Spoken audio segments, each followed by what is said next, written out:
turmush qurganiga 18 yil bo'lgan. 18 yil davomida faqatgina erkakka bo'lgan nafrat, alam, g'azab bilan yashayapti va 18 yil Alloh yaratib bergan, unga turmush o'rtoq qilib bergan erkakni to'g'rilash bilan bandda. Erkakni biz to'g'rilay olmaymiz. Chunki u ilohiy o'sha erkak bizga berildi. Demak, o'sha orqali biz Allohga chiqishimiz kerak. Erkak orqali chiqmaymiz-ku, alam bilan, nafrat bilan, g'azab bilan o'smaymiz-ku, to'g'rimi? Va u ayolda nima bor? Faqatgina 18 yil umri o'sha erkakka bo'lgan nafrat, alam, sen bunaqa emas, bunaqa gapirishing kerak, sen bunaqa emas, bunaqa deyishing kerak, bunaqa kiyinishing kerak emas, bunaqa bo'lishing kerak. Xullas kalom faqat erkakni to'g'rilash bilan band.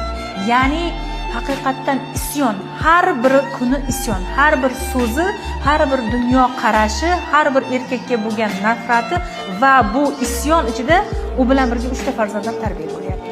Bugun onani erkakka bo'lgan nafratini ko'rgan 3 ta farzand onaga mehrli bo'lsinmi, erkakka mehrli bo'lsinmi? Ular ongsiz ravishda o'zi uchun qanaqa erkakni tortib olyapti? O'shaning uchun jamiyatga psixologlar kerak. Jamiyatda onalarimiz, har bitta oiladagi ona psixolog bo'lishi kerak. Ilm haqiqatdan dunyoni o'zgartiradi.